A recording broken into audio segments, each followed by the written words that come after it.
umunyarwandakazi Akingeneye urugwamo mu bikorwa bitandukanye byo gutinyura abafite ubumuga bitinyaga yakoze ubukwe n'umukunzi we Ndoba Aritire kuri wa gatandatu kuri Saint Valentin, aho aba bombi biyemeje kubana akaramata. Ibi birori biryoheye ijisho byabereye Kibagabaga. Ni nyuma y'uko Ndoba Aritire yari yasabye urugo bakomoka hamwe mu karere ka Bugesera ko yazamubera umugore mu kwakira mu mwaka ushize, undi nawe arabyemera.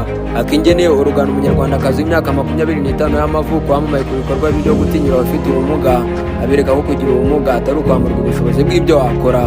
Mu mwaka wa 2023 ubwo Akingeneye yagezaga ikiganiro ku rubyiruko rwari rwitabiriye rya Storytelling Night, yasangije ubuzima bwe n'uburyo yahuye n'ubumuga bwo gushya mu isura ubwo yari afite imyaka 3 y'amavuko. Mu magambo ye ati, ababyeyi bambwira ko ubwo nari muto mfite imyaka 3 ndwaye malaria numvise mfite imbeho, maze njya mu gikoni aho bari batetse ngiye kota, mageze ngira isereri ngwa mu nkono y'ibishyimbo iri kuzimu. Hanyuma y'iyi mpanuka Akingeneye amaze imyaka 3 mu bitaro yitabwaho, maze nyuma yaho aza gutangira ishuri, ariko abana biganaga bakajya batinya kumwegera kubera